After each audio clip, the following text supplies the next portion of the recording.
ரீசென்ட்டா என் ஃப்ரெண்ட் ஒருத்தர்ட்ட பேசிட்டு இருந்தேன். அவர் பேசிட்டு இருக்கும்போது, அவர் ஒரு விஷயம் சொன்னாரு. லாஸ்ட் 2 இயர்ஸா அவரு கன்சிஸ்டன்ட்டா இந்தியன் ஈக்விட்டி மியூச்சுவல் ஃபண்ட்ஸ்ல இன்வெஸ்ட் பண்ணிட்டு இருக்காரு.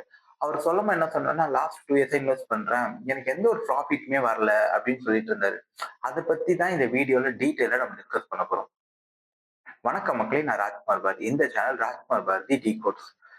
என் ஃப்ரெண்ட பத்தி நான் சொல்லியிருந்தேன்ல, அவர் 2 இயர்ஸா ஆல்மோஸ்ட் இன்வெஸ்ட் பண்ணிட்டு இருக்காரு. அவருக்கு வந்து எந்த ஒரு ப்ராஃபிட்டுமே இல்ல அப்டின்ட்டு.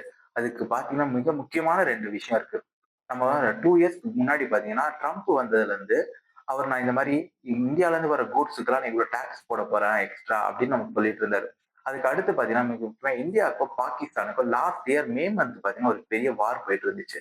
அதுக்கு அடுத்து பார்த்தீங்கன்னா, லாஸ்ட் 2 மந்த்ஸா பார்த்தீங்கன்னா, ஈரானுக்கும், இஸ்ரேலுக்கும் பார்த்தீங்கன்னா, கல்ஃப் கண்ட்ரீஸ்ல ஒரு வார் போயிட்டு இருக்கு. இது 3மே பார்த்தீங்கன்னா, இந்தியன் ஸ்டாக் மார்க்கெட் அடி வாங்குறதுக்கு மிக முக்கியமான ரீசன். சொன்னா நீங்க நம்புவீங்களா? ஆனா ஆக்சுவலி அதுதான் மெயின் ரீசன்.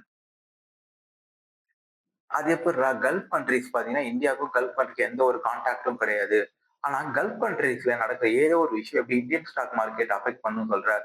இந்தியால வார் நடக்கும்போது பார்த்தோன்னா, ஓகே. இந்தியால இருக்க ஷேர் மார்க்கெட் வந்து டவுன் ஆவுது. அது கூட ஒரு ரீசனபிளா இருக்கு.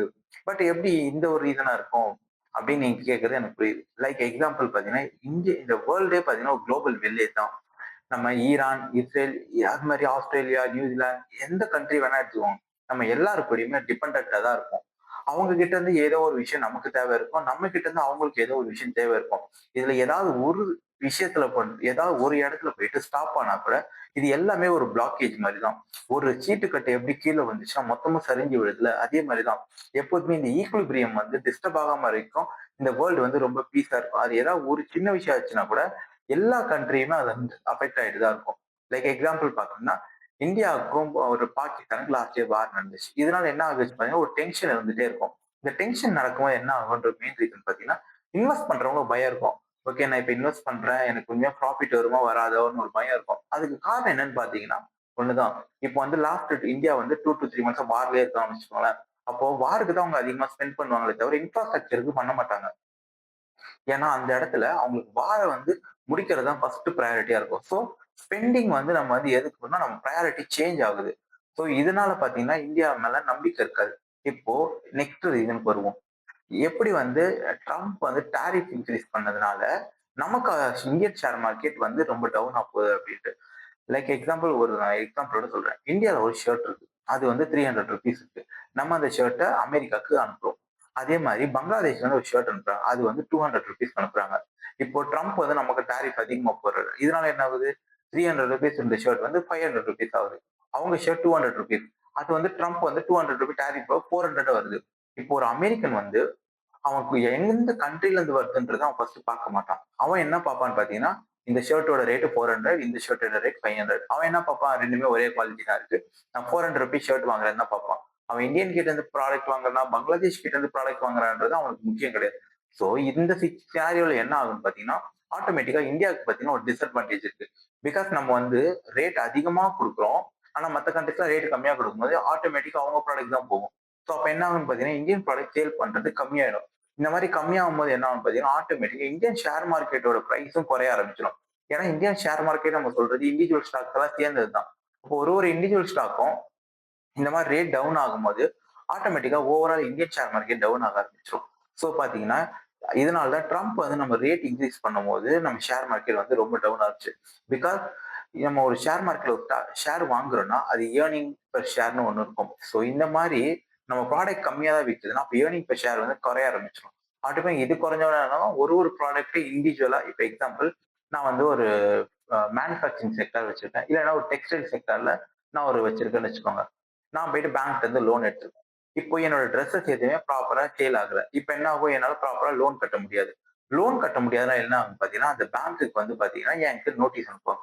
என்கிட்ட காசு இல்ல கட்ட முடியாதுங்கும்போது, நான் டிஃபால்ட் ஆவேன். அப்ப என்ன ஆகும்? அந்த பேங்க்குக்கு வர வேண்டிய இன்ட்ரெஸ்ட்டும், என் பிரின்சிபல் அமௌண்ட் அதாவது நான் குடுத்த கடன் அவங்க குடுத்த கடனும் பார்த்தீங்கன்னா, அவங்களுக்கு திருப்பி கிடைக்காது. இதனால என்ன ஆகும் பார்த்தீங்கன்னா, அவங்களுக்கு வந்து அவங்களோட ஷேரும் கம்மியா போகும். எக்ஸாம்பிள் சொன்னா, பேங்க் ரிலேட்டட் எந்த ஸ்டாக் வேணா நீங்க எடுத்துக்கலாம். அந்த டைம்ல இதனால அதுவும் அஃபெக்ட் ஆகுது. நெக்ஸ்ட் இதனால எப்படி ஐடி செக்டர் அஃபெக்ட் ஆகுதுன்னு பார்த்தீங்கன்னா, அமெரிக்கன்ஸ்லாம் என்ன பண்றாங்க, மோஸ்ட்டா இந்தியன்ஸ்க்கு தான் ப்ராஜெக்ட் குடுப்பாங்க. ஸோ இந்த மாரி சினாரியோல இந்தியன் குடுக்குற ப்ராஜெக்ட் வந்து கம்மி பண்ணும்போது என்ன ஆகும்னு பார்த்தீங்கன்னா, ஆட்டோமேட்டிக்கா சில இந்தியன்ஸ்க்கு வேலை போகும். வேலை போகும்போது என்ன ஆகும்? அவங்க சாப்பிடுறதுக்கே காசு இல்லாம இருக்கும்போது, அவங்க போயிட்டு எந்த ஒரு பொருளும் புதுசா வாங்க மாட்டாங்க. அப்ப ஆட்டோமேட்டிக்கா இன்னமும் அதோட எஃபெக்ட் வந்து இந்தியன்ஸ் மேல அதிகமா இருக்கும். ஸோ அதனால தான் ட்ரம்ப் வந்து ஒரு நிமிஷத்துல வந்து அவர் டாரிஃப் நான் இன்கிரீஸ் பண்றேன்னு சொல்லிட்டு போயிட்டு ஆனா அதுக்கான சைட் எஃபெக்ட் பார்த்தீங்கன்னா 140 crore பீப்புள் இருக்கு இந்தியா மேல ரொம்ப அஃபெக்ட் ஆகும். நெக்ஸ்ட் பார்த்தீங்கன்னா இது மட்டும் இல்லாம இதனால அஃபெக்ட் ஆகும் டைரக்டா இந்தியன் ஷேர் மார்க்கெட். அப்ப ஷேர் மார்க்கெட் சொல்றது அதுல இன்வெஸ்ட் பண்ணிருக்க நம்மளும் தான். லாஸ்ட் 1 இயரா இந்த இஷ்யூ வந்து இதுக்கடுத்து இந்தியா பாகிஸ்தான் இஷ்யூ வந்துச்சு. இப்ப பார்த்தீங்கன்னா ஈரான் இஷ்யூ. ஈரான் இஷ்யூல பார்த்தீங்கன்னா அது வந்து ஒரு பெக்குலியரான கேஸ். ஏன்னா இதுக்கு முன்னாடி இஷ்யூ நடந்த அமெரிக்காவுக்கும் இந்தியாவுக்கு நடக்கும்போது ஆயில் வந்து எந்த ஒரு கட்டுப்பாடும் இல்லாம தான் இருந்துச்சு. ஆனா இந்த இஷ்யூ வரும்போது பார்த்தீங்கன்னா ஆயில் வந்து நமக்கு வந்து இது கிடைக்கிறது ரொம்ப கம்மியாயிடுச்சு.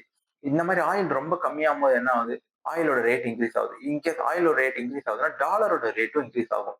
லைக் எக்ஸாம்பிள் போன மாசம் வரைக்கும் 90 ரூபீஸ் இருக்கு. ஒரு டாலரோட ரேட்னா, இந்த மந்த் அது 95 ஆயிடுச்சு. அப்ப என்ன ஆகும்? போன மாசம் குடுத்தத விட நான் ரூ. 5 எக்ஸ்ட்ரா குடுத்து தான் ஒரு டாலர் வாங்க முடியும். ஸோ இந்த மாரி சினாரியோல என்ன ஆகும்னு பார்த்தீங்கன்னா, டாலரோட டிமாண்ட் வந்து அதிகமாகும். அப்போ இந்தியன் ரூபீஸ் இருக்குல்ல, அது வந்து டிப்ரிஷியேட் ஆகும். ஸோ இந்த மாரி இந்தியன் ருப்பி டிப்ரிஷியேட் ஆகும்போது, ஆட்டோமேட்டிக்கா என்ன ஆயிட்டு போகுதுன்னு பார்த்தீங்கன்னா, இந்தியன் ஷேர் மார்க்கெட்டோட வேல்யூவேஷனும் குறையுது. ஸோ ஆட்டோமேட்டிக்கா இந்தியன் வேல்யூ ஷேர் மார்க்கெட்டோட வேல்யூ குறையுது. இந்த மாரி டைம்ல எஃப்ஐஐ வந்து ரொம்ப முக்கியமான ஒரு பெர்சன். எஃப்ஐஐஸ்னா யாருன்னு பார்த்தீங்கன்னா, ஃபாரின்ல இருந்து வந்து இந்தியன் ஷேர் மார்க்கெட் நம்பி இன்வெஸ்ட் பண்றாங்கல்ல அவங்க. லைக் எக்ஸாம்பிள் அவங்க வந்து பார்த்து ஒரு டாலருக்கு ரூ. 95 குடுத்து வரணும். அப்ப என்ன ஆகும்னு பார்த்தீங்கன்னா, இந்தியன் ஷேர் மார்க்கெட்ல அவங்களுக்கு பெருசா ப்ராஃபிட்டும் கிடைக்காம இருக்கு இந்த சினாரியோல. அவங்க வித்துட்டு போயிடலாம்னு நினைப்பாங்க. இப்போ அவங்க வந்து பல்க்கா வித்துட்டு போகும்போது என்ன ஆகும்னு பார்த்தீங்கன்னா, நான் ஒரு பொருள வந்து ரூ. 100 வச்சிருக்கேன். அதுக்கு சப்ளையும் டிமாண்டும் கரெக்ட்டா இருந்தா தான் அது ரூ. 100 இருக்கும். இன்கேஸ் வந்து டிமாண்டே இல்லாம இருக்கு அப்படின்னா என்ன ஆகும்? அந்த ஷேரோட ரேட் குறைஞ்சுட்டே போகும். ரூ. 100 இருக்குது ரூ. 80 ரூ. 90 வந்துரும். இந்த சினாரியோ தான் லாஸ்ட் ஒரு 3 to 4 மந்த்ஸா நடக்குது. ஏன்னா பல்க்கா எல்லாருமே அவங்க வச்சிருக்க ஸ்டாக்ஸ்லாம் வந்து வித்துட்டு இருக்காங்க எஃப்ஐஐ. விக்கும்போது என்ன ஆகுது? ரேட் வந்து குறையுது. அந்த டைம்ல தான் நமக்கு வந்து பார்த்தீங்கன்னா, டொமஸ்டிக்ல இருக்காங்கல்ல மியூச்சுவல் ஃபண்ட். அவங்க போய் வாங்குறாங்க. ஆனா என்ன இங்க சினாரியோனா எஃப்ஐஐஸ் வந்து நெறைய விக்கிறாங்க. அதே அளவுக்காக மியூச்சுவல் ஃபண்ட்ஸால வாங்க முடியாது. ஏன்னா மியூச்சுவல் ஃபண்ட்ஸ்ன்றது இந்தியால இருக்க பார்த்தீங்கன்னா, ஒரு 7, 8லேருந்து 10 முக்கியமானது வந்து அவங்க தான். ஒரு 10 பேர் இருப்பாங்க. அவங்க எவ்வளவுதான் வாங்குனாலும், அந்த அளவுக்கு எஃப்ஐஐஸ் விக்கிறாங்கல்ல, அந்த அளவுக்கு வாங்க முடியாது. ஸோ இதனால என்ன ஆகுதுன்னு பார்த்தீங்கன்னா, நம்ம ஷேர் மார்க்கெட் வந்து ஸ்டேபிளா இல்லாம மறுபடியும் குறைஞ்சுட்டே இருக்கு. உங்களுக்கு ஒரு ரீசன் சொல்றேன். நீங்க பார்த்திருக்கீங்களான்னு தெரியல. ஜனவரில பார்த்தீங்கன்னா, நம்மளோட இந்தியன் ஷேர் மார்க்கெட் 26,000ல இருந்துச்சு. Nifty 50 point. இப்போ பார்த்தீங்கன்னா 23,000ல இருக்கு. கிட்டத்தட்ட 10% வந்து குறைஞ்சிருச்சு. அகைன் இந்த நார்மல்சி எப்போ வரும்ன்றது பார்த்தீங்கன்னா, இன்னும் ஒரு 3 to 4 மந்த்ஸ் ஆகலாம். ஆனா, இந்த 3 to 4 மந்த்ஸ்ல நம்ம எவ்வளவுக்கு எவ்வளவு அக்யூமுலேட் பண்றோம். அதாவது எவ்வளவுக்கு எவ்வளவு நீ 50, 50ல இருக்கிற ஸ்டாக்ஸ்லாம் நம்ம வாங்குறோமோ, கண்டிப்பா பார்த்தீங்கன்னா, ஒரு 3 to 4 மந்த்ஸ் கழிச்சு அந்த பழைய 26,000 நிஃப்டி 50 பாயிண்ட் இருந்துச்சுல, அந்த ரேஞ்சுக்கு போகும். அதாவது இப்ப இருக்க சினாரியோல வந்து 10 to 12% கண்டிப்பா ஏறப்போகுது. அப்படி இருக்கும்போது இந்த மாரி சினாரியோல நம்ம பல்க்கா வாங்கும்போது பார்த்தீங்கன்னா, நம்ம எல்லாருக்குமே பார்த்தீங்கன்னா, குயிக்கான செஷன்ல ப்ராஃபிட் பார்க்கலாம். Especially mid cap, small cap இதெல்லாம் பார்த்தீங்கன்னா, லாஸ்ட் 3 இயர்ஸாவே நெகட்டிவ் ரிட்டர்ன்ஸ்ல தான் இருக்கு. ஆனா சில பேருக்கு ஒரு கொஸ்டின் வரும். இல்லையே ப்ரோ நாங்க மியூச்சுவல் ஃபண்ட்ஸ் ஆப்லலாம் போய் பார்த்தோம். லாஸ்ட் 3 இயர்ஸ்ல பாசிட்டிவ் ரிட்டர்ன்ல தான் இருக்கு. லாஸ்ட் 5 இயர்ஸ்லயுமே பாசிட்டிவ் ரிட்டர்ன்ல தான் இருக்கு. ஏன் நீங்க சொல்றது சம்மந்தம் இல்ல இருக்கே அப்படின்னு நீங்க நினைக்கலாம். உங்களுக்கு டவுட் இருந்துச்சுன்னா, லாஸ்ட் 18 மந்த் அக்யூரேட்டா எடுத்து பாருங்க.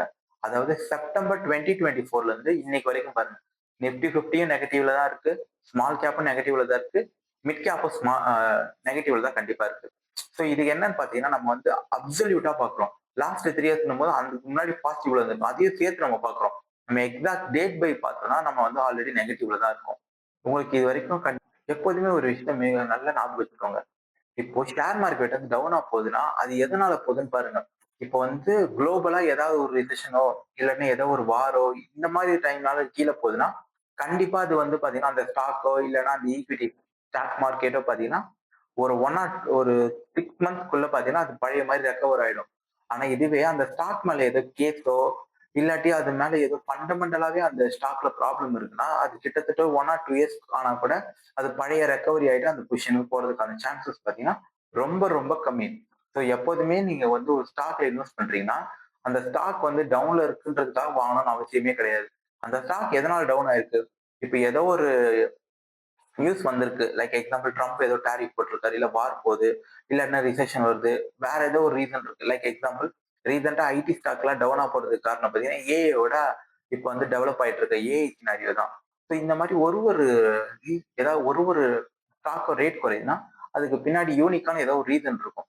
அந்த ரீசன் வந்து ஃபண்டமெண்டல் ரீசனா இருக்கா? இல்லன்னா பார்த்தீங்கன்னா, இப்ப மார்க்கெட்ல இருக்க கிரைசிஸ இண்டிகேட் பண்ணுதான்னு பாருங்க.